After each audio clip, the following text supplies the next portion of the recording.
آخر واہم مالک، ذکر و حدیث واہم مالک، ہاں واہم مالک، سمجھے؟ ہاں منقول علی الخطا، کس سے؟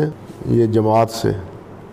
تو یہ دیکھیے نا، امام مالک سے، امام معمر سے،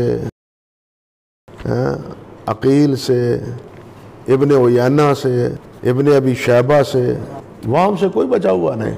وہم ہو جانا، خطا ہو جانا، یہ انسان کا ایک کہنا چاہیے کہ ایک فطری کمزوری ہے، ناسی آدم و ناسی ذریہ، لیکن ایک ہے خطائیں ہونا، اس سے کثرت سے خطائیں ہوتی ہیں، یہ اصل مورد تان بنتا ہے، باعث جرح بنتا ہے۔ خطا کبھی کبھار ہو جانا یہ علیحدہ مسئلہ ہے۔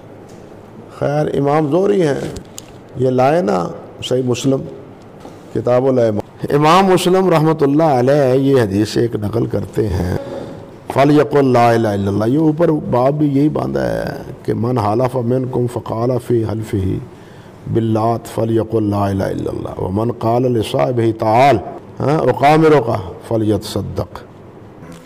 قال ابو الحسن حسین مسلم ھذا الحرف یعنی قولہ تعال اقامرک فلیتصدق، ہاں جی، لا یرویہ احد غیر الزہری، یہی نہیں کہا، قالا امام نے یہ بھی کہا ہے، وَلِلزُّہْرِی نَحْوٌ مِّن 90 حرفاً، 90 حرف، 90 روایات، یرویہ عن النبی صلی اللہ علیہ وسلم لا یشارکہ فیہ احد باسناد جیاد،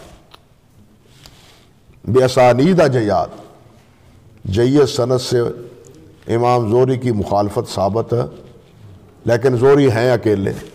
اب یہ 90 یہ اور 91 یہ روایت، یہ ساری ضعیف ہیں تفرد کی وجہ سے۔ ہر تفرد قابل رد نہیں ہے،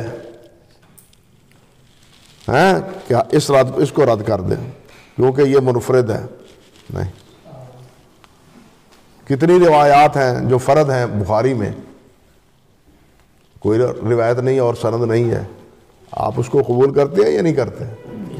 اسی لیے محدثین رحمہم اللہ نے، ابن رجب نے بھی اور ابن عبد الحادی رحمۃ اللہ علیہ نے بھی اور دوسرے حضرات نے بھی، یہ پہلے بھی میں نے آپ کو شرح نخبہ میں بتلا چکا ہوں کہ نہ مطلقاً ثقات کی زیادتی علی الاطلاق قبول ہے، اور نہ ہی ہر فرد روایت جو ہے وہ مردود ہے،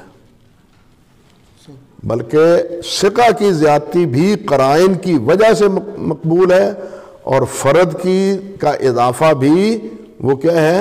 قرائن کی وجہ سے قبول ہے۔ ہر چیز، یعنی جتنے یہ قواعد ہیں نا، یہ جتنے بھی میں کہتا رہتا ہوں عموماً آپ کے سامنے، یہ جتنے بھی قواعد ہیں یہ اکثری ہیں، یہ اکثری قواعد ہیں۔